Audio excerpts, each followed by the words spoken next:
So I finished, this is like a very weird outfit, but Queen of Shadows. So I have decided to tandem read these two. I started this one, I'm only on like chapter 2. I think I read until chapter 5 on this and then skip over to this one. This is basically like from Aylin's point of view, and then this is like what Kaol is doing down south, which people are like, if you read this book first and then this book, apparently this is like an emotionally like devastating book. People are like, if you want to read this book first, that's fine, but just know that it's emotionally devastating. I'm like, well, thanks for telling me that. And then it's apparently like really hard to read this after because it takes place in the same time. I am going to be tandem reading these, which is like reading a book this big. I'm using the one that I think everybody uses. This is originated by Jenna Clarick.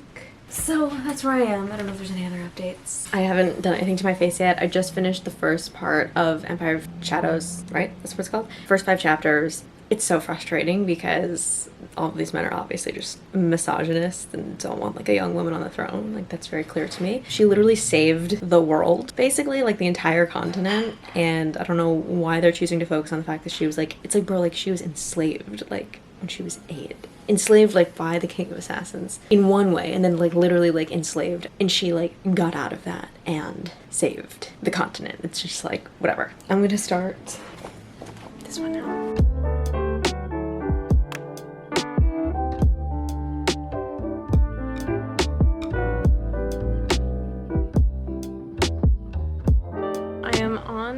Page 157, chapter 17 of Empire of Storms, and on page 134, chapter 11 of Tower of Dawn. Wow, there's just a lot going on. I feel like even just reading Empire of Storms, there are so many characters and so many points of view, and then like all these new princes and princesses in the Tower of Dawn. It kind of reminds me of how I felt when I watched Game of Thrones. There's just so many storylines going on. I feel like when I pick up a storyline, like when I start a new chapter, I literally have to go like, wait, what was just happening? I really understand why people recommend doing a tandem read. I don't know if I would just enjoy reading Tower of Dawn on its own. What is Manon doing? Like, what is her motivation? We just learned that Astrid is sentenced to death, and I'm like, what is she gonna do? Why did she save Dorian? How are they gonna defeat Irawan? It's all happening is the best way I would describe where I am right now. I also just got the final book, Kingdom of Ash, in the mail, and I did not realize that it was almost 1,000 pages. I'm just like a little overwhelmed. I really want to finish the series, and I feel like I have like 2,000 pages to read, so I've just got to kind of get to it, I guess. Yeah, I think that's my update. I'm gonna keep reading now.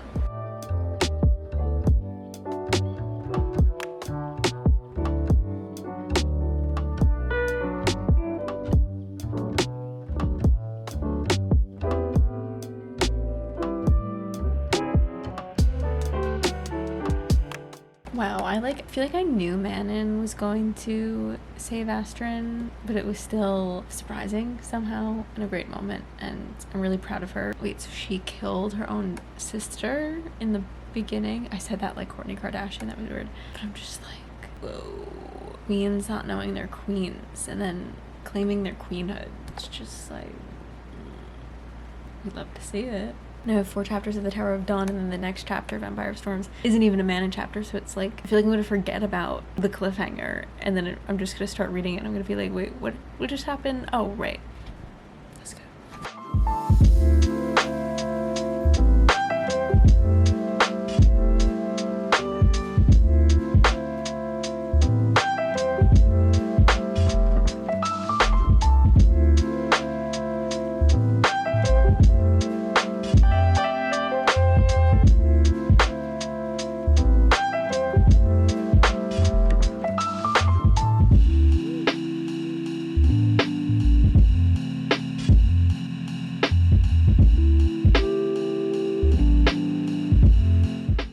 Hey guys, I just wanted to give you a little update, although I do have COVID. My viral load is pretty low. I just tested and it was a very, very faint line. I'm on day 6, and Jean-Luc also had it recently, 2 weeks ago, but I'm just taking the precaution of wearing the mask and sitting by the window, so sorry that you can't read my lips during this update. I am on page 401 of Empire of Storms, and then Tower of Dawn's in the other room. I am not convinced that the tandem read was the best choice. I recently edited my first vlog of this. I remember saying directly when I was trying to explain why I read Assassin's Blade first, the order that an author publishes something is the order in which it's intended to be read, and so I do wonder if I should have just read it in order. It's just a lot of characters. Like, in both books there are a lot of characters. Tower of Dawn has all of these brand new characters, and you go back and forth probably between like just 2 plot points in Tower of Dawn, and then Empire of Storms is like so many as well. It's just a little like hard to like get the momentum of what's going on, and that might change, like maybe I would assume in like the latter third of the read, which I'm approaching. Also, a lot of people say that you should read Tower of Dawn first and then Empire of Storms. That's the best way to read it. So there's just a lot of opinions about this reading order, but I did start the tandem read. I'm sticking to it. I'm pretty far in Tower of Dawn. I think I'm on like 440 something, I don't know. I wanted to share a few thoughts of the recent bits that I've been reading off of Empire of Storms, because I'm at the point in the tandem read where I'm reading chapter like 30 something to 51 in Empire of Storms, so it's like a pretty long stretch of that. Like, I haven't touched Tower of Dawn in a while. I've just recently read the part where Lysandra turned into like the green monster and like killed all of those wyverns, I think is how you say it. Aelin, her body was taken over by Deanna, and like she lost control. I knew that like Lysandra was gonna kill all 4 of the monsters, and I knew it was all gonna be okay, and I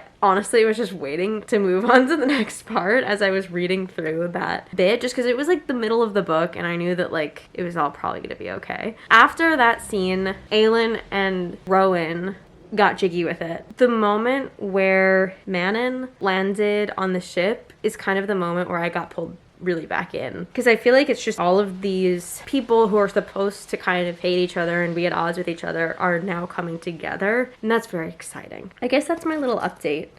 Let's continue on this tandem reading journey.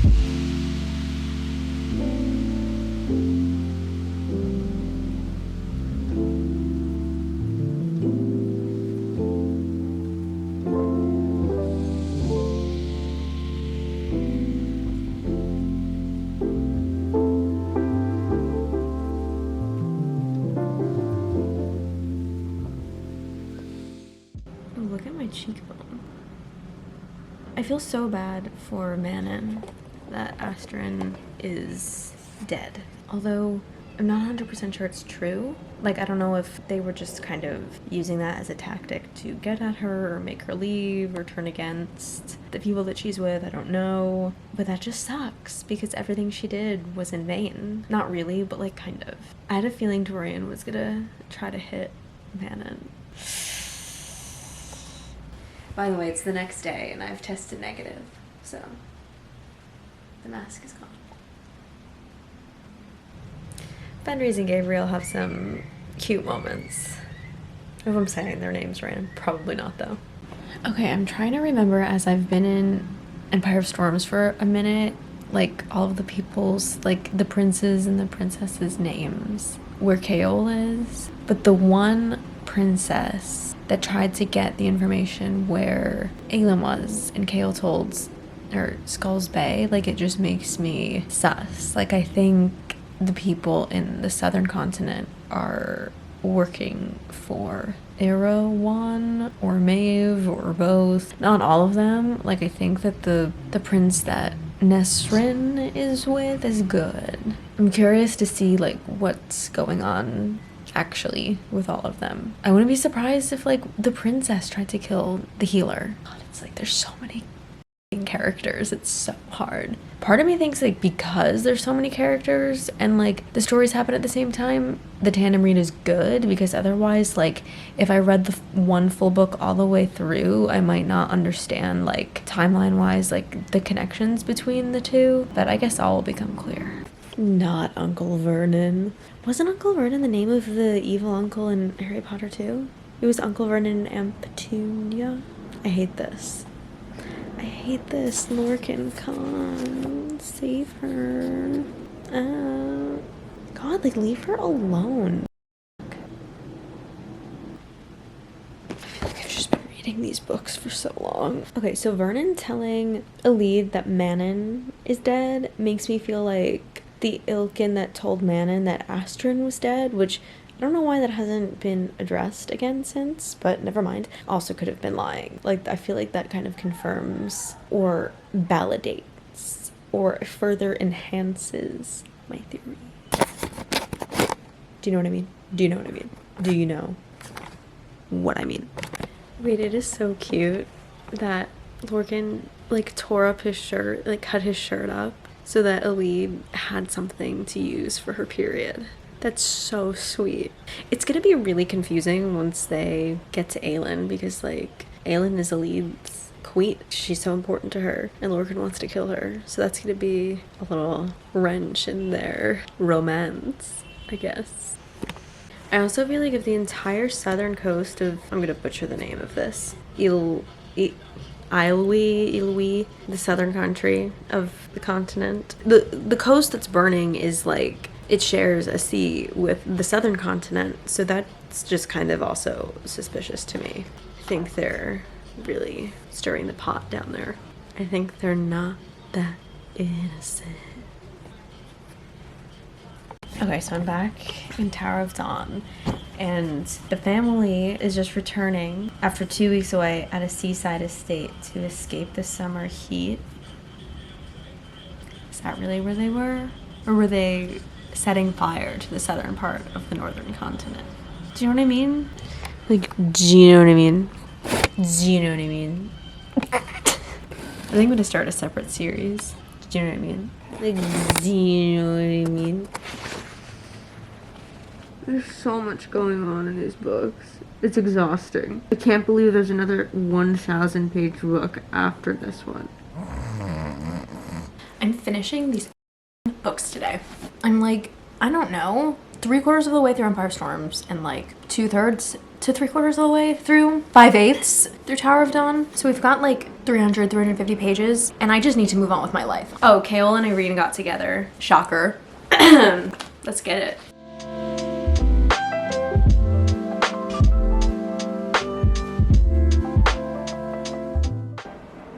There are 500 Ilkin approaching.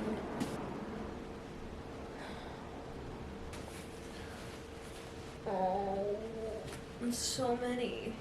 Okay, Aedion just like suddenly putting all of the blame on Aelin just because things have gone wrong. That's super annoying, because he wasn't saying any of this before 5 minutes ago, before the 500 Ilkin showed up.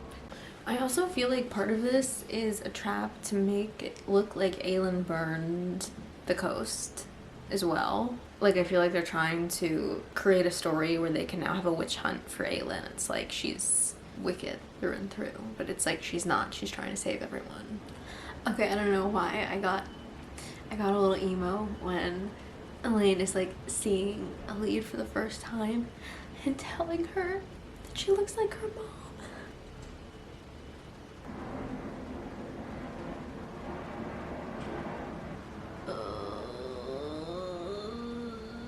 Lisa single tear Rinna. Yeah, I'm just emotional. The book is getting emotional. I'm good. Yeah. God, all these trolls, they all come crawling back. We have Ansel. What I love about this book is you just have such a big history of this character in this world, and like watching all these people just trickle in, because ultimately, like, even though she's an assassin and she's like done all of these like questionable things, like she has done a lot of the right thing. I mean, I have no idea what Ansel's about to do, but I sense that she's gonna help her because she spared her in the same way that she spared Manon. Do you know what I mean?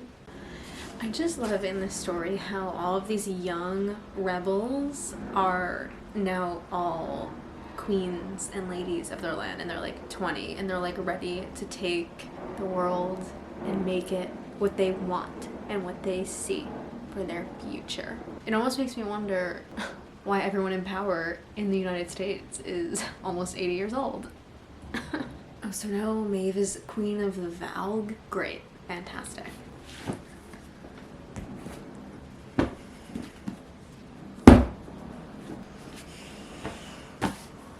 Okay, so we didn't finish the books yesterday, but I have reached the point in the tandem read where now I'm just literally finishing this and then finishing this. Like, there's no back and forth anymore. I have like less than 100 pages left of each book. So in this one, Maeve is about to arrive at the shore where Aline is. Rowan got a third of Maeve's army to turn against her, which is great. And Aelin and Manon are still... I hope I've been saying Aelin right this whole time. But Aelin and Manon are still in the mirror. I don't even know how to explain where we are here. The spiders are back. Nesrin just received word from Teold to come back. We know that Lysandra is probably Falcon's niece. So it's gonna be nice to just kind of like pick up the book, finish it, and then pick up the other book, finish it. I feel like people are gonna die. People are dying. Okay, so I read Empire Storms on the train a little bit. I started to get emotional when the 13 showed up. I kind of cried on the train a little bit. Aelin is like out of power and it's not looking good right now. Oh my god, Manon, you sly bitch. I mean, really, Aelin? God, she just always has a plan. Sorry, I'm eating. Just when you think she doesn't have a plan, she has a plan. She has a plan for that. She has more plans than Elizabeth Warren. God, Manon, come through. Manon, come through. Manon is giving Nesta vibes. Not that Nesta did anything remotely as heinous as Manon did in her life, but just from the sense of like, she's not letting her past define her. And do you know what I mean? I'm also trying to cast Maeve. I feel like Cate Blanchett would like absolutely slay. I really can't. I think it's Kate for me. I think it might be Kate. Okay, Aedion needs to learn how to control his temper. Like, you do not call Lysandra a bitch because you're upset at something else. Unacceptable. I don't care what it is. God, Aelin's note to Galen, the crown prince of Wendlin, so funny. It's so good. God, it's like everyone is here to fulfill their life debt to Aelin. Wow, the power of women. I mean, I bet Aedion feels like a real jackass right now. I'm sorry for all of the Harry Potter comparisons. It's just I can't help myself. He's giving like Ron Weasley. I mean, he's like a tougher, more like warrior like version of Ron Weasley, but like emotionally he's giving Ronald. Okay, well, I finished it. I finished this one. I still have to finish Tower of Dawn. I was expecting it to be very, very emotional because that's how it was kind of like pitched to me. And I get it. Like, I understand why people get emotional when they read this. I just personally like, I got very emotional when I read Queen of Shadows. This just didn't do it for me emotionally. I really appreciate, like, we kind of like grow up with the characters. They start as basically like teenagers trying to learn, and like now they're all kings and queens. They've had to learn that so quickly, and like they've all just risen to the occasion, and like it is like an emotional thing. I just didn't personally get emotional when I read it, except for when the witches showed up. Manon has such a good arc. This whole plan of like Lysandra being Aelin and like having kids with Aedion and like pretending they're Aelin and Rowan's kids, it's all pretty harrowing. I think they'll find her. I mean, she's the main character. I assume she's gonna live somehow. Yeah, it's like I do want to read on, but I do need a break. I mean, I'm gonna finish Tower of Dawn, and then I think I'm gonna take a break from the series before I hop into Kingdom of Ash. But I would give this one a 5 out of 5 for sure. This is a great book. It's not like the best 5 out of 5 I've read, but it's still a 5 out of 5. Yeah, I need a second, and then I'm gonna try to finish Tower of Dawn tonight. Okay, we're wrapping up here. Irene and Keel have the if one dies, the other dies thing that Feyre and Rhys have. So that's like, okay, I've seen that before. And then What's-His-Face was just made heir and agreed to get the army together. Finally got to the moment where Kale realizes that it was her. It was Aelin that saved Irene. It's like a nice tale of good karma. Ew, I sound so gross. But it is. It is. I have finished the Tower of Dawn, and thus ends my tandem read. I'll try to make this little summary quick. First of all, I will give Tower of Dawn a 4 out of 5. It didn't give like main plot energy, which makes sense, and that's fine, but I really did enjoy all of these characters that I met. It's just the characters that were in Empire of Storms, we have so much more history with them, and so we care more. These were new characters. Overall, the tandem reading experience, I will preface this by saying, like, my life during the time I chose to do this tandem read has just been a little like crazy. I've been so overwhelmed with work in my business. I've been traveling. It's taken me a while to get through the tandem read. It is overwhelming to just have these like 2 almost 700-page books and just look at that and be like, I have to read that whole thing. Thinking about, okay, what would it be like to read Empire of Storms and then Tower of Dawn? I would not like that. Like, I feel like Empire of Storms has such a crazy ending that it's like I would just want to like keep continuing that story, than to read an entire like 650-page book about something else. That doesn't seem appealing to me. I know some people, they'll read Tower of Dawn first and then Empire of Storms. That also is just like, I feel like Tower of Dawn, you're supposed to read it knowing like what has happened or what is happening in the other world, in my opinion. So I don't know if I would do that either. I think I really would recommend doing the tandem read. It is a lot of characters. I would even recommend like Hold for Plane. Something I wish I had done is just because there's so many new characters, specifically like the princes and the princesses. I wish I had just like written down like a family tree or something. I think that would have helped just like keep everything straight. But there was a certain arc that I got reading the tandem reads. I'm glad I did it. I'm glad it's done. Aelin is just like the hero. Like the female hero, but also just like the hero, period. I just love her. I love the way she plans everything and is just like so powerful, so smart, so funny, selfless. Just everything a hero should be. God, I sound so dumb. I really, really enjoyed Aelin's arc, and I'm excited to see where it goes from here. Thank you guys so much for watching. Let me know if you've tandem read or if you did them separately and like what your experiences were. I'll see you guys in the next one. Kingdom of Ash coming up soon, to be continued.